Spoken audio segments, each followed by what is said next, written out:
Hello बच्चों, आपका अपने YouTube channel SS coaching centre by Sumit sir में स्वागत है।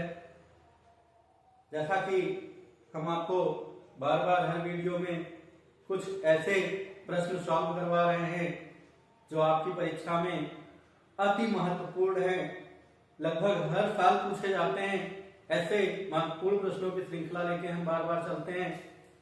उसी के क्रम में आज हम बीजगणित के सवाल लेके आए हैं जो लगभग हर साल पूछे जाते हैं।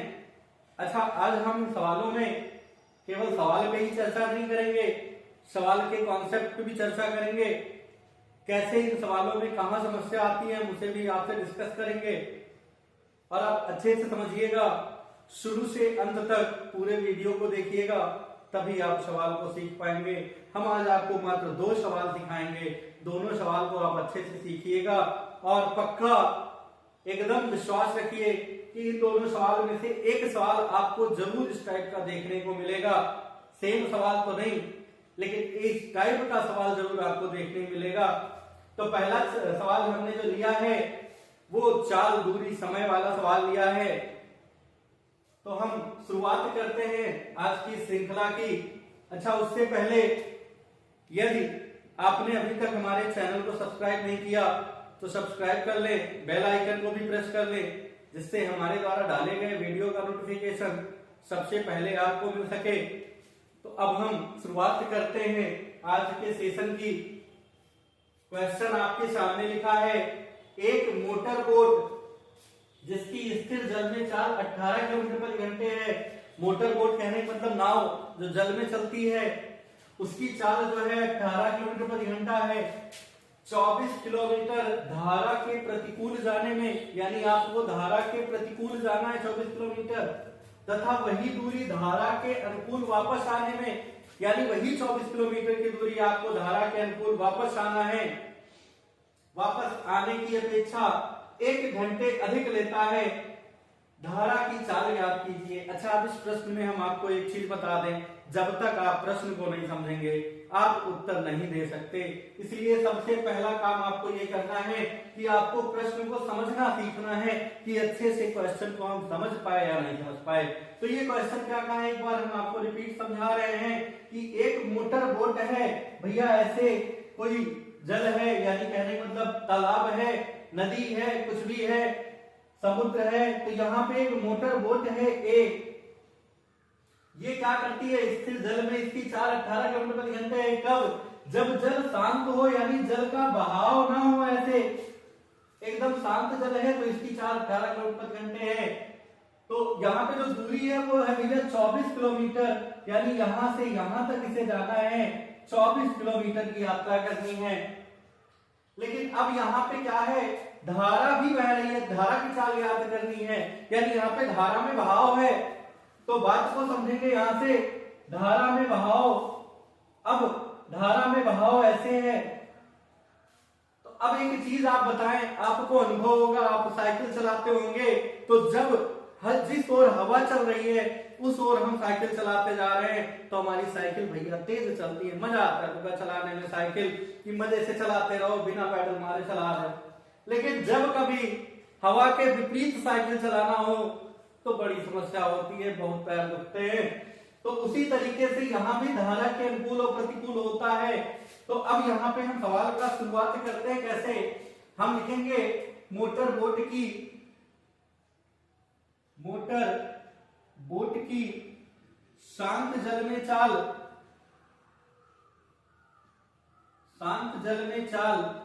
यहाँ पे दिया गया है भैया 18 किलोमीटर प्रति घंटे, और हम मान लेंगे धारा की चाल, तो धारा की चाल मान ले x किलोमीटर प्रति घंटा, यानी धारा जो बह रही है वो x किलोमीटर प्रति घंटे की चाल से बह रही है। यानी जैसे अभी हमने हवा वाला एग्जांपल बताया, तो हवा को मान लिया गया वो कुछ किलोमीटर प्रति घंटे की चाल से चल रही है।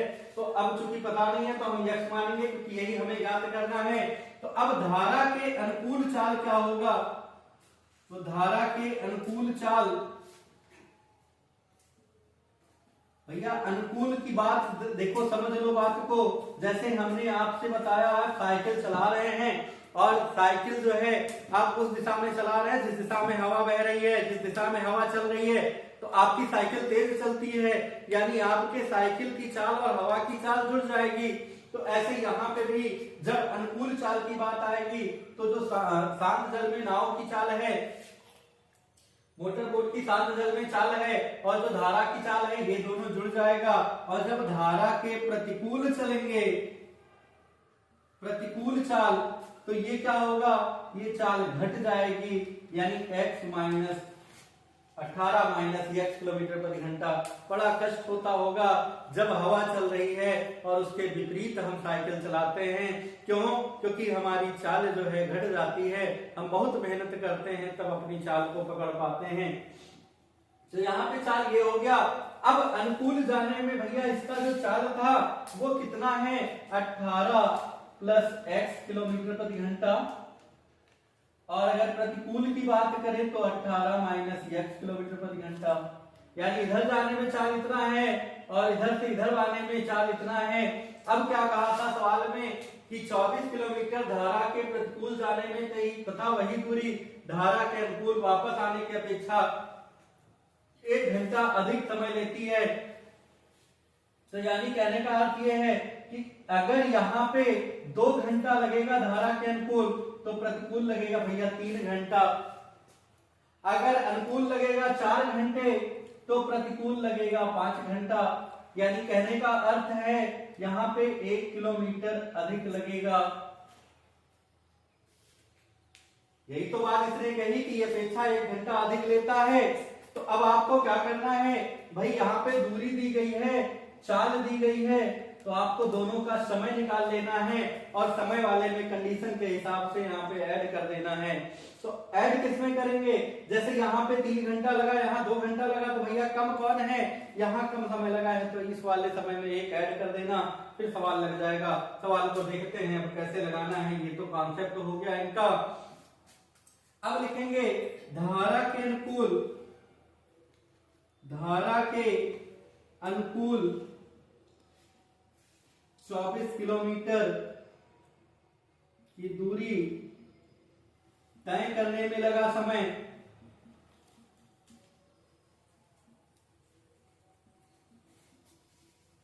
समय बराबर भैया होता है दूरी बटे चाल। तो अगर दूरी की बात करें तो दूरी तो 24 किलोमीटर है और धारा के अनुकूल बात किया तो अनुकूल चाल है भैया 18 प्लस x, यानी इतने घंटे लगे हैं। अब ऐसे निकाल लोगे धारा के प्रतिकूल 24 किलोमीटर की दूरी तय करने में लगा समय, तो यहां भी भैया होगा दूरी बटा चाल, तो प्रतिकूल भी दूरी 24 ही है और चाल जो है भैया 18 माइनस x घंटा है। अब हम आते हैं प्रश्नानुसार। प्रश्नानुसार क्या है कि जो अनुकूल समय है, ऐसे लिख दो, अनुकूल का जो समय है और प्रतिकूल का जो समय है इन्हें बराबर दिखाना है।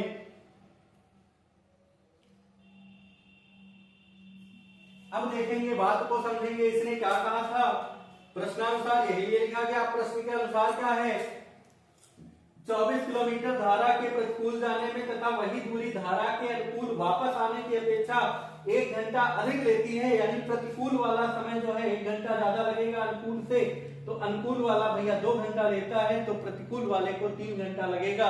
ये हमने समझने के लिए एक मानक बताया है। अगर ये 4 घंटा लेता है अनुकूल तो प्रतिकूल को 5 घंटे लगेंगे।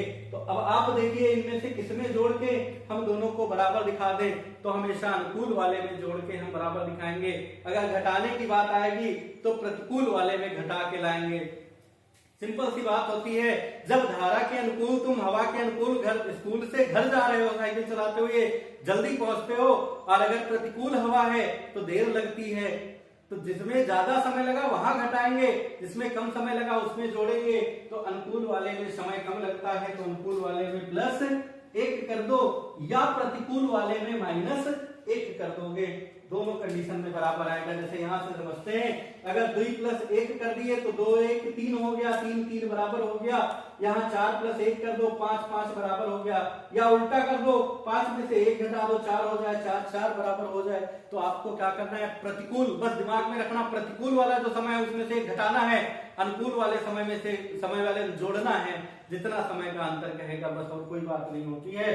तो अनुकूल वाला जो समय है भैया वो है 24/18 प्लस x प्लस 1 बराबर 24/18 माइनस x। अब इसे आपको हल करना है, ये आपका सवाल का कॉन्सेप्ट हो गया। अब इसे हल कैसे करेंगे, तो हल करने के कुछ तरीके होते हैं। तो यहाँ पे हम सवाल को आप एक बार देख सकते हैं और फिर हम सवाल को मिटा ले दे रहे हैं और इसी की जगह पे इसे बता रहे हैं कि यहाँ पे जगह का अभाव है। अब ये जो बना वो एक चर वाले रैखिक समीकरण का हल बना है। अब एक चर वाला रैखिक समीकरण हल कैसे करते हैं, अगर वो आपको आता है तो आप सवाल को लगा ले जाएंगे। देखते हैं कैसे हल करना है। 24/18 प्लस x। अब चर राशि को एक पक्ष में करते हैं, नहीं जानते हैं आप तो सीख जाएंगे। ध्यान से देखिएगा, ये जो चर राशि है उसे एक पक्ष में कर लो तो ये प्लस के साथ है, इधर आएगा माइनस के साथ हो जाएगा भैया, -24/18 माइनस x बराबर ये प्लस का 1 है उस साइड जाके माइनस का 1 हो जाएगा। अब इन दोनों का एलसीएम करते हैं तो 18 प्लस x और 18 माइनस x ये होता है।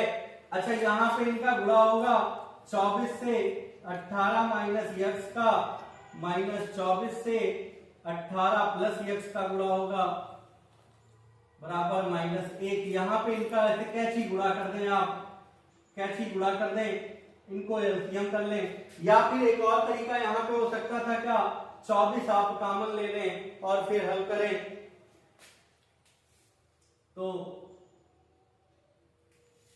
ये आप नोट कर लें, इन्हें हम निकाले दे रहे हैं, इसी की जगह पे हम सवाल को बताते हैं।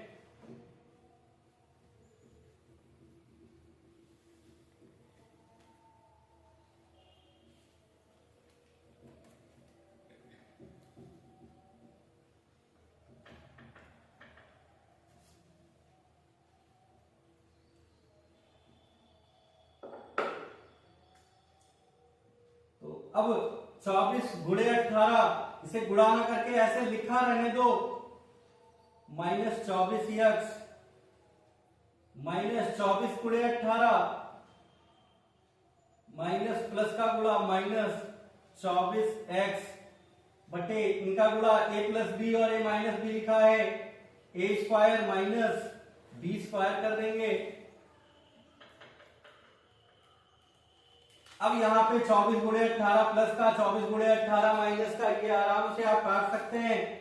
24 और 24 माइनस का 48x, 18 का स्क्वायर होगा, 18 गुणे 18 कर सकते हैं आप। वर्ग के बारे में हमने बताया ही है पहले वीडियो में भी, तो वर्ग आप कर सकते हैं। 8 × 64 के 4 हासिल 6, 8 × 8 × 16 और 6 22 हासिल 2,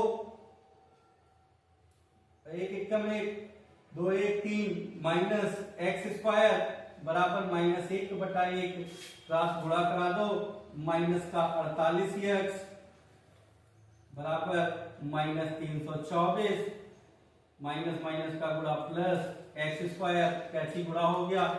अब देखते हैं, यहां कर दो 0, x square plus 48x minus 324। अब यहां पे आपको इनका गुणनखंड कर देना है। अब इनका गुणनखंड क्या बनेगा खोजते हैं, तो 324 की बात करें तो 324 का ऐसे गुणनखंड लिखोगे, आएगा भैया 2 दूनी 4 3 12, ऐसे अच्छा ये हमने कैसे लिखा, क्योंकि अगर ध्यान दो आप तो 324 18 का 18 से गुणा कराने पे आया था, और 18 का गुणनखंड कितना होता है, 3 त्रिका 9 दूनी 18, 3 त्रिका 9 दूनी 18, ऐसे हमने 18 गुणे 18 का गुणनखंड केवल लिख दिया है। अच्छा अब इससे देखते हैं कि ऐसे दो खंड बन जाए कि भैया घटाने पे 48 आ जाए। तो यहां देखेंगे 27 दूना 54 और 3 दूनी 6, ऐसे बना लेंगे। ऐसे बहुत सारे बन सकते हैं, जितने भी आप बनाना चाहें। इससे पहले हमने एक वीडियो में गुणनखंड भी पढ़ाया है, अगर आपको गुणनखंड सीखना है तो आप वहां से पढ़ सकते हैं, जिसका लिंक हम डिस्क्रिप्शन बॉक्स में आपको दे देंगे। तो बनेगा कितना भैया, 54 गुणे 6 या 54 माइनस 6 आ जाएगा 48। X square plus 54x minus 6x minus 324, x common होगा बचेगा x प्लस 54, 6 कॉमन होगा बचेगा x माइनस माइनस का गुणा प्लस 54 बचेगा।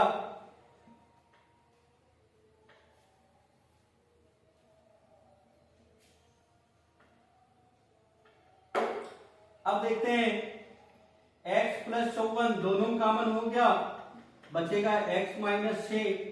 अब देखो x प्लस 54 बराबर 0 लेने पर, क्योंकि ये गुणा इधर आके भाग हो जाएगा, x बराबर आ गया भैया माइनस 54, और माइनस जो चाल होता है वो निरर्थक होता है, क्योंकि किसी की भी चाल माइनस नहीं हो सकती। दूसरा वाला आप ले लेंगे x माइनस 6 बराबर 0 लेने पर, तो x बराबर आ गया 6। अतः धारा की चाल बराबर x किलोमीटर प्रति घंटा, और x का मान आ गया भैया 6, यानी 6 किलोमीटर प्रति घंटा। यही आपका आंसर हो गया। अब एक बार फिर से आपको सवाल को समझ लेना है। जैसा कि हमने बताया था भाई, मोटर की चाल 18 किलोमीटर प्रति घंटा, धारा की चाल x मान लिया, अनुकूल चाल हो जाएगा 18 प्लस x, और प्रतिकूल चाल हो जाएगा 18 माइनस x। दूरी दोनों की 24 किलोमीटर है, दोनों का समय निकालना है, और जब प्रश्नानुसार लिखेंगे तो अनुकूल जो समय है उसमें 1 जोड़ देंगे, प्रतिकूल समय बराबर दिखा देंगे, और फिर उन्हें हल करके गुणनखंड करके इनका मान निकालेंगे। तो धारा की चाल आ जा रही है 6 किलोमीटर प्रति घंटा। तो इसे आप नोट कर ले। तो हम चलते हैं प्रश्नों की अगली श्रृंखला पे। क्या क्वेश्चन है पढ़ते हैं। 2 अंकों की एक संख्या और अंकों को उलटने पर बनी संख्या का योग 88 है। यदि संख्या के अंकों का अंतर 4 है तो संख्या ज्ञात कीजिए। ऐसी संख्याएं कितनी हैं? तो संख्या वाले सवाल को एक बार समझते हैं। जैसे मान लीजिए लिखा है 72, तो ये 2 अंक की संख्या है। अच्छा इसे याद कीजिए, आप बचपन में कैसे पढ़ते थे? 7 दहाई 2 इकाई ऐसे पढ़ा जाता था। 7 दहाई और 2 इकाई ऐसे ही पढ़ते थे। इसी की सहायता से हम सवाल को लगाते हैं। अब अंकों को उलटने की बात करेगा तो ये उलट जाएगा भैया, हो जाएगा 27। ये बात है। तो कहा गया 2 अंकों की संख्या और अंकों को उलटने पर बनी संख्या का योग 88 है, अर्थात इन दोनों का योग 88 है। तो चूंकि यहाँ पे इन दोनों का योग कुछ और आएगा, क्योंकि हमने सवाल भी कुछ और लिया है। तो अब यहाँ पे कह रहा है यदि संख्या के अंकों का अंतर 4 है, यानी इनमें अंकों का अंतर जो है वो 4 है। अच्छा, जब अंकों का अंतर कहता है, ये बहुत इंपॉर्टेंट चीज है कि भाई अंकों का अंतर कहा तो इकाई में से दहाई का अंतर की दहाई में से इकाई का अंतर, तो भैया दोनों को सही माना जाता है। लेकिन अगर एग्जैक्ट सत्य की बात करें, बिल्कुल सही कौन है, तो बिल्कुल सही दहाई में से इकाई का अंक का घटाना होगा।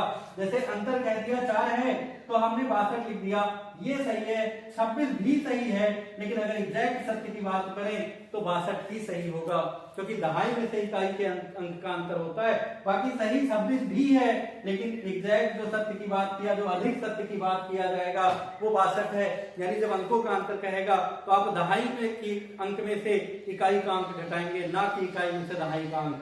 ये बात आप ध्यान रखेंगे। तो अब हम चलते हैं प्रश्न को सॉल्व करने की ओर। तो 2 अंकों वाली संख्या वाले प्रश्न में कुछ चीजें कॉमन होती है जो करनी रहती है। क्या? माना संख्या के इकाई का अंक, संख्या के इकाई का अंक बराबर x मान लें, संख्या के दहाई का अंक y मान लें, तब जो मूल संख्या होगी वो क्या होगी भैया?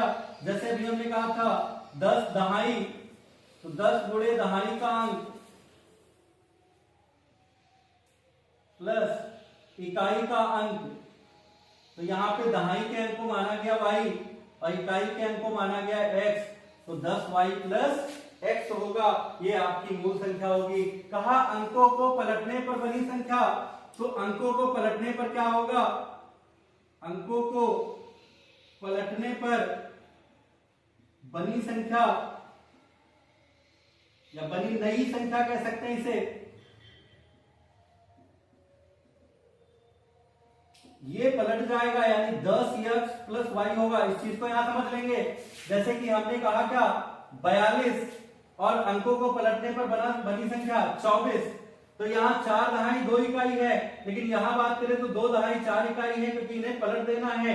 तो पलट के लिखने का अर्थ यही है, इकाई और दहाई के अंकों को यहाँ पलट देना, ये होता है।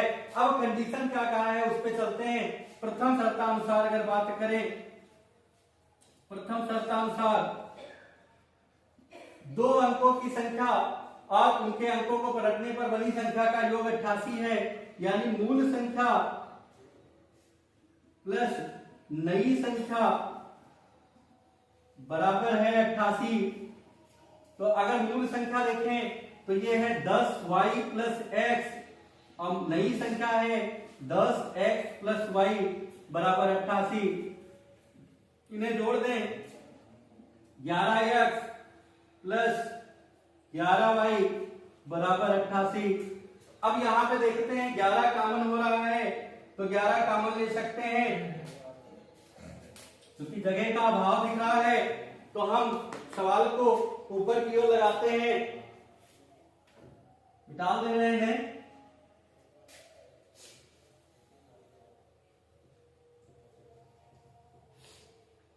यहां पे 11 कॉमन ले लोगे भैया, बचेगा क्या x प्लस वाई बराबर 88।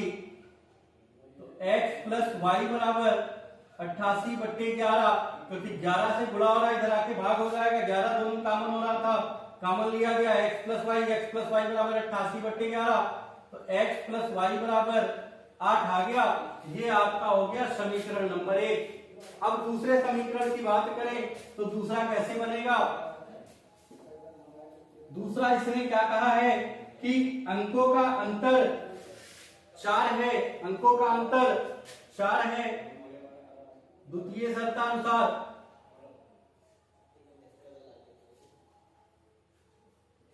तो हमने क्या कहा, दहाई में से इकाई को घटाएंगे, दहाई माइनस इकाई का अंक बराबर 4। तो दहाई को माना गया था y माइनस x बराबर 4, तो y बराबर हो जाएगा भैया x प्लस 4। ये समीकरण 2 हो गया। y का मान समीकरण 1 में रख दो। समीकरण 1 में रखने पर तो समीकरण 1 आपके पास क्या है, x प्लस वाई बराबर 8, x प्लस वाई बराबर 8, y का मान रखना है आपको x प्लस 4 बराबर 8, 2x बराबर 8, ये प्लस का 4 इधर आके माइनस 4, x बराबर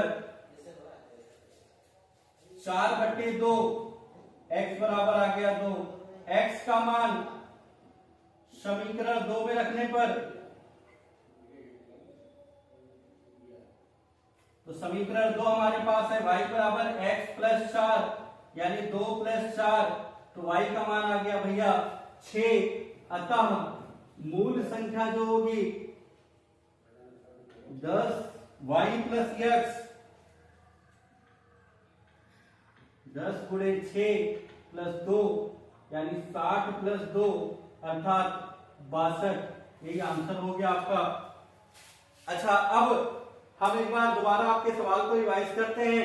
सवाल क्या दिया गया था, 2 अंकीय संख्या के अंकों, 2 अंकीय संख्या के अंकों का अंतर जो है 4 है। दूसरा कंडीशन क्या था, इनको अगर पलट दें तो दोनों का योग 88 है। तो हमने 2 अंकीय संख्या, यहां तक सवाल कानून सब में करना है। पलटने पर बनी संख्या कहेगा, इसे आप पलट के बना लेंगे। इनका योग, इन दोनों का योग 88 का हमने 88 दिखा के एक समीकरण बना लिया। अंतर जो है 4 का एक समीकरण यहाँ से बन गया।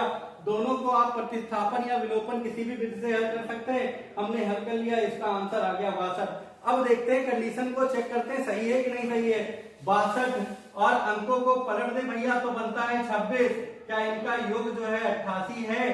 तो बिल्कुल भैया 88 है। और दूसरी बात, इसके अंकों का अंतर 4 है, तो हाँ 4 है। अच्छा, एक और चीज पूछा था, ऐसी कितनी संख्याएं हैं? तो ऐसी 2 संख्याएं हो सकती हैं, 62 और 26 भी हो सकता है।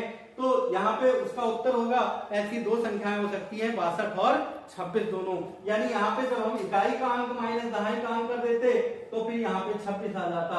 दहाई का अंक माइनस इकाई का अंक किया गया तो यहाँ 62 आया है। इस तरीके से ये सवाल लगा। इस टाइप के सवाल जो हमने आज 2 प्रकार के सवाल बताए हैं, दोनों प्रकार के सवाल को अच्छे से रिवाइज करें। यदि किसी भी सवाल में कहीं आपको दिक्कत है तो आप कमेंट बॉक्स में एक्सरसाइज नंबर सहित या सवाल नंबर सहित बता दीजिएगा, या हमें आप व्हाट्सएप भी कर सकते हैं। हमने व्हाट्सएप नंबर भी बताया है और फिर से हम बताए दे रहे हैं। यदि आपको किसी सवाल में कोई दिक्कत है तो आप हमारे पर्सनल मोबाइल नंबर पे भी व्हाट्सएप कर सकते हैं। हम आपकी समस्या का समाधान जरूर करेंगे। और पूरे वीडियो को देखिए, समझिए, और अच्छा लगेगा तो लाइक शेयर करना ना भूलिएगा। और यदि आपने हमारे चैनल को अभी तक नहीं सब्सक्राइब किया तो सब्सक्राइब भी कर लें, बेल आइकन भी प्रेस कर लें, जिससे हमारे द्वारा डाले गए वीडियो का नोटिफिकेशन सबसे पहले आपको मिल सके। अब हम मिलते हैं अगले वीडियो में, तब तक के लिए जय हिंद।